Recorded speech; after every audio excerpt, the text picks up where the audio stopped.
ذکر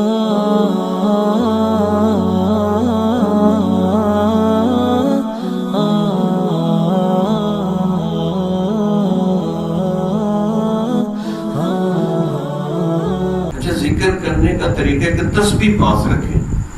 اس کو عربی میں کہتے ہیں مذکرہ، یاد دلانے والا۔ تسبیح سے بندے کو ذکر بہت یاد رہتا ہے،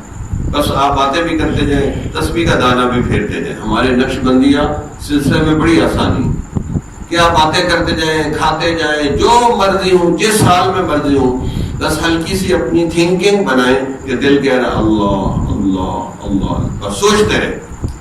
یہ سوچ کا ذکر ہے، فکر کا ذکر ہے، تھنکنگ بنانی ہے آپ، کھا رہے ہیں، پی رہے ہیں، باتیں کر رہے ہیں، جو مرضی کر رہے ہیں، بس یہ اس کو کہتے ہیں متاخرین کا ذکر، یعنی جو آخری زمانے کے لوگ ہوں گے وہ بہت مصروف ہوں گے، اس لیے ان کے لیے مشائخ نے یہ ذکر نکالا ہے، ذکر قلبی، کہ ہاتھ کار والے دل یار والے، ہاتھ کام میں ہو اور دل اللہ کی یاد میں ہو۔ تو یہ سلسلہ نقش بندیہ کے لوگ یہ ذکر بتاتے ہیں کہ ہر وقت دل پہ ہلکی سی ایک نظر ہو کہ دل اللہ اللہ کر رہا ہے، یا دل کی نگرانی ہو کہ دل کیا سوچ رہا ہے۔ تو اس کو وقوف قلبی بھی ہم لوگ کہتے ہیں کہ مصروفیت میں ہر وقت ہلکی سی ایک سوچ نظر ہو کہ دل اللہ اللہ کر رہا ہے، اور جب فارغ ہوں تو مراقبہ ہو کہ میں اللہ کے عرش کے نیچے بیٹھا ہوں، اللہ کی رحمت آ رہی، دل میں سما رہی، اور دل اللہ اللہ کہہ رہا میں سنوں، بس بیٹھ جائے، نیند آ جائے، اونگ آ جائے، جو مرضی آتا رہے، لیکن کوشش کرے کہ جان بوجھ کے نیند نہ آئے، تھوڑا ہوش و حواس کے ساتھ مراقبہ کرے۔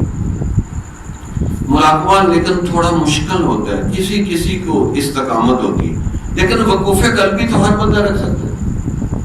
بھئی ہر وقت کوئی نہ کوئی بات سوچنی ہے تو یہ سوچ لیں کہ دل کہہ رہا اللہ اللہ، بس مشکل بھی نہیں، یا ہر اچھا خیال وقوف قلبی، یہ سوچ لیں کہ اللہ مجھے دیکھ رہا ہے، اللہ مجھے دیکھ رہا ہے، اللہ مجھے دیکھ رہا ہے، یہ خیال جما لیں، اس سے بھی وقوف قلبی قائم ہو جائے۔ یا یہ کہ میں ابھی مر گیا کیا بنے گا، قبر میں کیا بنے گا، حشر میں کیا بنے گا، اللہ کے سامنے کیا چیز لے کے پیش ہوں۔ اور بعض دوستوں نے یہ کہا کہ گناہوں سے توبہ کرو، کبیرہ گناہوں سے، صغیرہ گناہوں سے۔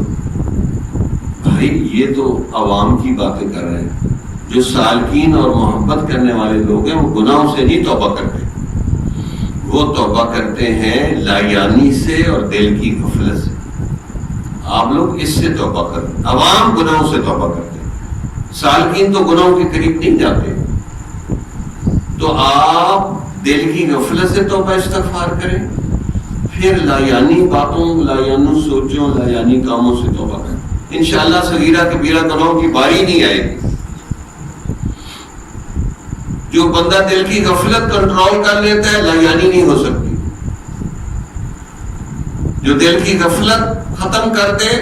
ذکر جاری ہو جائے، لایانی وہ نہیں کر سکتا، جو لایانی سے بچ جائے وہ گناہ نہیں کر سکتا، جو چھوٹا گناہ نہیں کر سکتا وہ بڑا گناہ کیسے کرے؟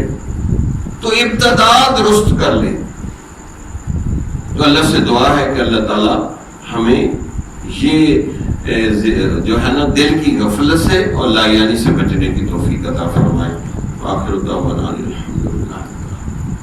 جمال الوجود بذكر الإله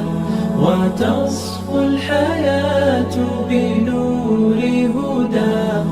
جمال الوجود بذكر الإله وتصفو الحياة